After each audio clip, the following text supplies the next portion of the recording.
ಶ್ರೀ ಗುರುಭ್ಯೋ ನಮಃ. ಶ್ರೀಮತೆ ರಾಮಾನುಜಾಚಾರ್ಯಾಯ ನಮಃ. ಒಂದು ಸ್ನೇಹಿತರಲ್ಲಿ ಸವಿನಯ ಪ್ರಾರ್ಥನೆಗಳನ್ನು ಮಾಡಿಕೊಳ್ತಾ, ಶುಕ್ರವಾರದ ದಿನ ಬೆಳಗ್ಗೆ 10 ಗಂಟೆ 49 ನಿಮಿಷದಿಂದ 12 ಗಂಟೆ 25 ನಿಮಿಷದವರೆಗೂ ಸಹ ರಾಹುಕಾಲ ಇರುತ್ತೆ. ಅದೇ ರೀತಿಯಾಗಿ 3 ಗಂಟೆ 37 ನಿಮಿಷದಿಂದ 5 ಗಂಟೆ 13 ನಿಮಿಷದವರೆಗೂ ಸಹ ಯಮಗಂಟ ಕಾಲವಿರುತ್ತೆ. ಅಂದರೆ ಪ್ರಾತಃ ಕಾಲದ 7:30ರಿಂದ 10 ಒಳಗಡೆ ನಾವು ಶುಭ ಕಾರ್ಯಗಳನ್ನು ಮಾಡ್ಕೊಳ್ಬೇಕಾಗ್ತದೆ. ಅಪರಾಹ್ನ ಕಾಲದಲ್ಲಿ ಏನಾದರೂ ಪೂಜೆಗಳನ್ನು ಮಾಡಬೇಕು ಅಂದರೆ ನೀವು 12:37 ನಿಮಿಷದ ನಂತರದಲ್ಲಿ 3 ಗಂಟೆ ಒಳಗಡೆ ಶುಭ ಕಾರ್ಯಗಳನ್ನು ಮಾಡಿಕೊಳ್ಬೇಕಾಗ್ತದೆ. ವಿಶೇಷವಾಗಿ ಈ ದಿನ ನೋಡಿ, ಮೇಷರಾಶಿಯವರಿಗೆ ಶುಕ್ರವಾರದ ದಿನದಂದು ಭೂಮಿಯ ಖರೀದಿಯ ಚಿಂತನೆಯನ್ನು ಮಾಡುವಂತಹ ಒಂದು ಸುವರ್ಣ ಅವಕಾಶಗಳು ನಿಮ್ಮದಾಗಿರುತ್ತೆ. ಹೊಸ ವಸ್ತುಗಳ ಆಗಮನವಾಗುವಂತಹ ಶುಭ ದಿನ ನಿಮ್ಮದಾಗಿರುತ್ತೆ. ಶತ್ರುಗಳು ಮಿತ್ರತೆಯಿಂದ ವರ್ತಿಸುವಂತಹ ದಿನ ನಿಮ್ಮದಾಗಿರುತ್ತೆ. ಕುಟುಂಬ ನೆಮ್ಮದಿಯ ವಾತಾವರಣಗಳಿಂದ ಕೂಡಿರುತ್ತೆ. ದೇಹದಲ್ಲಿ ಸ್ವಲ್ಪ ನೆಗಡಿ, ಕೆಮ್ಮು, ಶೀತದ ವಾತಾವರಣ ಬಾಧಿಸುವಂತಹ ದಿನವಾಗಿರುತ್ತೆ ಅಂತ ಹೇಳಬಹುದು. ಶುಕ್ರವಾರವೂ ಆಗಿರೋದ್ರಿಂದ, ಮೇಷರಾಶಿ ಅಧಿಪತಿಯಾದಂತಹ ಕುಜಗ್ರಹನೂ ಆಗಿರೋದ್ರಿಂದ ಮಹಾಲಕ್ಷ್ಮಿ ಔಪಾಸನೆ ತುಂಬ ಮುಖ್ಯವಾಗುತ್ತೆ. ಆದ್ದರಿಂದ ಈ ದಿನ ನಿಮಗೆ ಪ್ರಾತಃ ಕಾಲದಲ್ಲಾಗುತ್ತೋ ಸಂಧ್ಯಾಕಾಲದಲ್ಲಾಗುತ್ತೋ ಹೋಗಿ ಮಹಾಲಕ್ಷ್ಮಿ ದೇವಸ್ಥಾನಕ್ಕೆ ಹೋಗಿ ಬಂದು ನಿಮ್ಮ ಹೆಸರಿನಲ್ಲಿ ಒಂದು ಕುಂಕುಮಾರ್ಚನೆಯನ್ನು ಮಾಡಿಸಿ ಅನುಕೂಲವಾಗುತ್ತೆ. ನಂತರದಲ್ಲಿ ವೃಷಭ ರಾಶಿಯವರಿಗೆ ಸ್ನೇಹಿತರಿಂದ ಸಹಕಾರ, ಸಹಯೋಗ, ಕೈ ಹಾಕಿದ ಕೆಲಸದಲ್ಲಿ ಸಾಧಾರಣ ಅನುಕೂಲಗಳಾಗುವಂಥದ್ದು, ಆಲೋಚಿಸಿ ಮಾಡಿದಂತಹ ಕೆಲಸದಲ್ಲಿ ಪ್ರಗತಿ, ದೇವರ ದರ್ಶನಕ್ಕೆ ಪ್ರಯತ್ನವನ್ನು ಮಾಡುವಂಥದ್ದು, ಮತ್ತು ಧಾರ್ಮಿಕ ವಿಚಾರಗಳಲ್ಲಿ ಆಸಕ್ತಿಯನ್ನು ಉಳ್ಳಂಥವರಾಗಿರ್ತೀರಿ. ದೇವರ ದರ್ಶನ ಪಡಲಿಕ್ಕೆ ತುಂಬ ಉತ್ಸಾಹಕರಾಗಿರ್ತೀರಿ. ವೃಷಭ ರಾಶಿಗೆ ಅಧಿಪತಿಯಾದಂಥವನು ಶುಕ್ರಗ್ರಹನಿಗೆ ಆರಾಧನೆ ಮಾಡುವಂಥದ್ದು ಮಹಾಲಕ್ಷ್ಮಿ.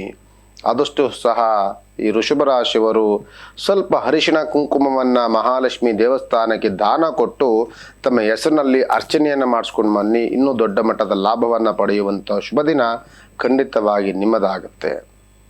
ಇನ್ನು ಮಿಥುನ ರಾಶಿಯವರಿಗೂ ಸಹ ಭೂಮಿ ವಿಚಾರದಲ್ಲಿ, ಲೇವಾದೇವಿ ವ್ಯವಹಾರಗಳಲ್ಲಿ ಸ್ವಲ್ಪ ಸಣ್ಣ ಪುಟ್ಟದವಾದಂತಹ ಕುಂಠಿತವಾಗುವಂಥದ್ದು, ಮತ್ತು ಶತ್ರುಗಳು ಸ್ವಲ್ಪ ಹೆಚ್ಚಾಗುವಂತಹ ಸನ್ನಿವೇಶಗಳಾಗುವಂಥದ್ದು, ನಿಮ್ಮ ಹೇಳಿಕೆಯನ್ನು ಕಂಡು ಸ್ವಲ್ಪ ಹೊಟ್ಟೆ ಉರಿ ಪಡುವಂತಹ ಜನಗಳು ಸಿಕ್ಕಿರ್ತಾರೆ. ಜಾಗ್ರತೆಯನ್ನು ವಹಿಸಿ. ಇಲ್ಲ ಸಲ್ಲದ ಅಪವಾದ ಅಪನಿಂದನೆಗಳಿಗೆ ಗುರಿಯಾಗುವಂಥದ್ದು, ಕೆಲಸ ಕಾರ್ಯಗಳಲ್ಲಿ ಸ್ವಲ್ಪ ಅಡೆತಡೆಗಳಾಗುವಂಥದ್ದು, ಬೇರೆಯವರ ಸ್ವಲ್ಪ ಸಮಸ್ಯೆಗಳು, ಬೇರೆಯವರಿಂದ ಆಗುವಂತಹ ಸಂಕಷ್ಟಗಳು, ಸ್ವಲ್ಪ ಆಗುವಂಥ ಕೆಲಸಗಳಿಗೆ ಕಲ್ಲಾಕುವಂತಹ ಜನಗಳು ಇರ್ತಾರೆ. ಸ್ವಲ್ಪ ಜಾಗ್ರತೆಯನ್ನು ವಹಿಸಬೇಕಾಗ್ತದೆ. ಸ್ವಲ್ಪ ವಿಷ್ಣುವಿನ ದರ್ಶನವನ್ನು ಮಾಡಿ, ಸಾಧ್ಯವಾದರೆ ಮಹಾಲಕ್ಷ್ಮಿ ದೇವಸ್ಥಾನಕ್ಕೆ ಹೋಗಿ ಸ್ವಲ್ಪ ಕುಂಕುಮಾರ್ಚನೆಯನ್ನು ಮಾಡಿಸ್ಕೊಂಡು ಬನ್ನಿ. ಈ ಆಗುವಂತಹ ಸಣ್ಣ ಪುಟ್ಟ ಅವಘಡಗಳನ್ನು ನೀವು ಖಂಡಿತವಾಗಿ ತಪ್ಪಿಸಲಿಕ್ಕೆ ಒಂದು ಒಳ್ಳೆಯ ಸುಲಭವಾದಂತಹ ಮಾರ್ಗವಾಗುತ್ತೆ. ಕರ್ಕಾಟಕ ರಾಶಿಯವರಿಗೆ ತಾವು ಕೋಪದಿಂದ ಮಾಡಿದಂತಹ ಕೆಲಸದಲ್ಲಿ ಬಹಳವಾದಂತಹ ನಷ್ಟವನ್ನು ಅನುಭವಿಸ್ತೀರಿ. ಕೋಪದಿಂದ ಕುಟುಂಬದಲ್ಲಿ ಅಶಾಂತಿ ಆಗುವಂಥದ್ದು, ಮನಸ್ತಾಪ, ಹಣಕಾಸಿನ ದುಂದುವೆಚ್ಚ, ಮತ್ತು ಸ್ವಲ್ಪ ಹಣಕಾಸಿನ ವಿಚಾರದಲ್ಲಿ ಸ್ವಲ್ಪ ಮೋಸ ಹೋಗುವಂತಹ ಸನ್ನಿವೇಶಗಳು ಇರುತ್ತೆ. ಸ್ವಲ್ಪ ನಾನತ್ವದಿಂದ ವರ್ತನೆ ಮಾಡುವಂತಹ ಮನಸ್ಕರಾಗಿರ್ತೀರಿ. ಜಾಗೃತೆಯನ್ನು ವಹಿಸಬೇಕಾಗ್ತದೆ.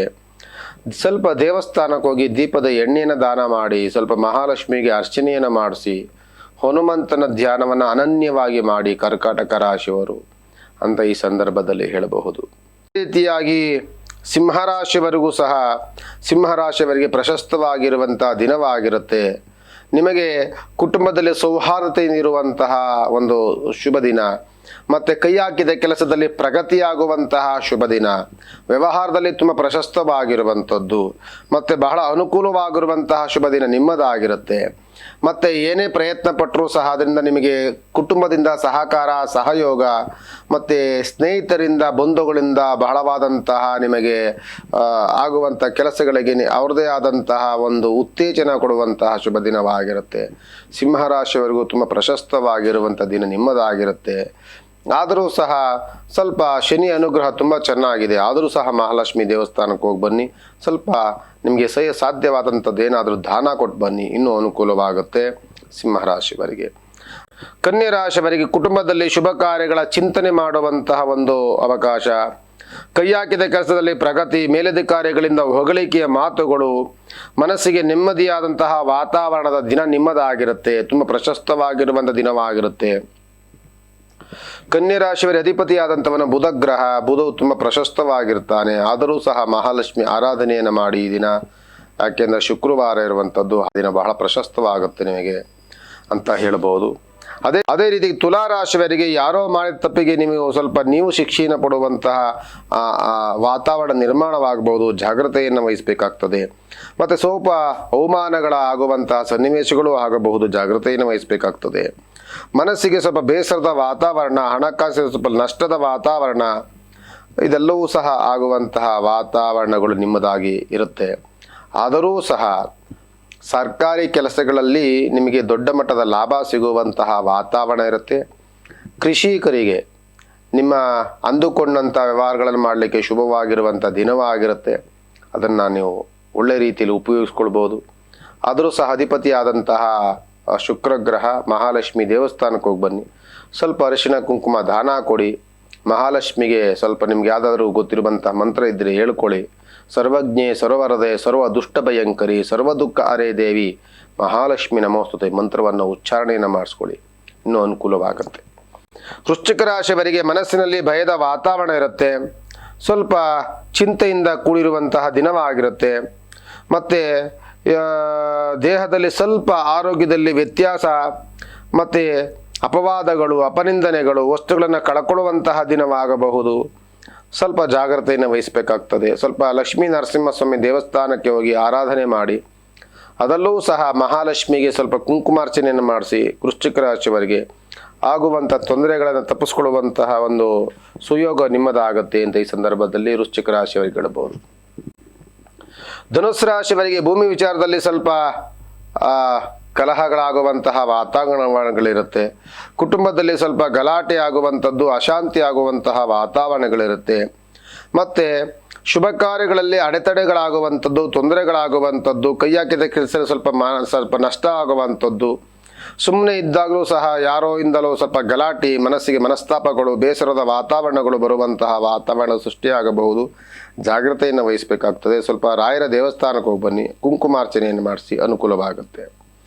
ಮಕರ ರಾಶಿಯವರಿಗೆ ಕೆಲಸದಲ್ಲಿ ಅನುಕೂಲ, ವ್ಯವಹಾರದಲ್ಲಿ ದೊಡ್ಡ ಮಟ್ಟದ ಲಾಭ ಸಿಗುವಂತಹ ವಾತಾವರಣ, ಮತ್ತು ಕುಟುಂಬದಲ್ಲಿ ಬಹಳ ಶಾಂತತೆಯಿಂದ ವರ್ತನೆ ಮಾಡುವಂತಹ ಒಂದು ವಾತಾವರಣ, ವ್ಯವಹಾರದಲ್ಲಿ ಒಳ್ಳೆ ದೊಡ್ಡ ಮಟ್ಟದ ಲಾಭ ಸಿಗುವಂಥದ್ದು, ಮನಸ್ಸಿಗೆ ಸ್ವಲ್ಪ ಕಸಿಬಿಸಿ ಆಗುವಂಥದ್ದು, ಗೊಂದಲದಿಂದಿರುವಂತಹ ವಾತಾವರಣಗಳು ಇರುತ್ತೆ. ಮಾಡುವಂಥ ಕೆಲಸದಲ್ಲಿ ಆಲೋಚನೆ ಮಾಡಿ, ದೀರ್ಘವಾದಂತಹ ಚಿಂತನೆಯನ್ನು ಮಾಡಿ ವ್ಯವಹಾರವನ್ನು ಮಾಡಿ. ಇಲ್ಲವಾದರೆ ಸ್ವಲ್ಪ ನಷ್ಟಗಳು, ಕಷ್ಟಗಳಾಗುವಂತಹ ವಾತಾವರಣ ನಿರ್ಮಾಣವಾಗುತ್ತೆ. ಶನಿ ಆರಾಧನೆ ಮಾಡಿ, ಲಕ್ಷ್ಮಿಗೆ ಕುಂಕುಮಾರ್ಚನೆಯನ್ನು ಮಾಡಿಸಿ, ಇನ್ನೂ ಅನುಕೂಲವಾಗುತ್ತೆ. ಕುಂಭರಾಶಿಯವರೆಗೂ ಸಹ ಯಾವುದೇ ಕೆಲಸಕ್ಕೆ ಕೈ ಇಟ್ಟರೂ ಸಹ ನಿಮಗೆ ವ್ಯವಹಾರದ ಈ ದಿನ ತುಂಬ ಚೆನ್ನಾಗಿ ನಡೆಯುತ್ತೆ. ಬುದ್ಧಿಶಕ್ತಿಯಿಂದ ನಿಮಗೆ ಬಹಳ ನಿಮ್ಮ ಬುದ್ಧಿಶಕ್ತಿ ಬಹಳ ಚಾತುರ್ಯದಿಂದ ಕೂಡಿರುತ್ತೆ. ಯಾವುದು ತಪ್ಪು, ಯಾವುದು ನಷ್ಟ, ಯಾವುದು ಕಷ್ಟ, ಯಾವ ವ್ಯವಹಾರವನ್ನು ಮಾಡಬೇಕು ಅಂತ ಬಹಳ ಆಲೋಚನೆಯನ್ನು ಮಾಡಿ ವ್ಯವಹಾರವನ್ನು ಮಾಡ್ತಿರ್ತೀರಿ. ಮತ್ತು ತಂದೆಯಿಂದ ಸಮಾಧಾನಕರವಾದಂತಹ ಮಾತುಗಳನ್ನು ಆಡುವಂತಹ ವಾತಾವರಣ ನಿರ್ಮಾಣವಾಗುತ್ತೆ. ದೊಡ್ಡವರ ತಿಳುವಳಿಕೆ ಮಾತುಗಳು ನಿಮಗೆ ದೊಡ್ಡ ಮಟ್ಟದ ಲಾಭ ಸಿಗುತ್ತೆ.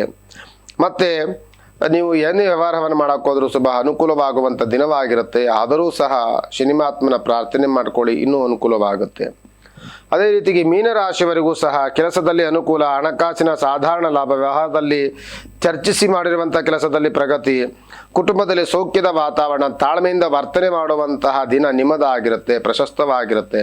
ರಾಯರ ದರ್ಶನವನ್ನು ಮಾಡಿ, ಇನ್ನೂ ಅನುಕೂಲವಾಗುತ್ತೆ ಅಂತ ಹೇಳ್ತಾ ಈ ದಿನದ ಶುಕ್ರವಾರದ ಜ್ಯೋತಿಷದ ಕಾರ್ಯಕ್ರಮಕ್ಕೆ ಮಂಗಳವನ್ನಾಡ್ತಿದ್ದೇವೆ. ಸರ್ವೇ ಜನ ಸುಖಿನೋ ಭವಂತು.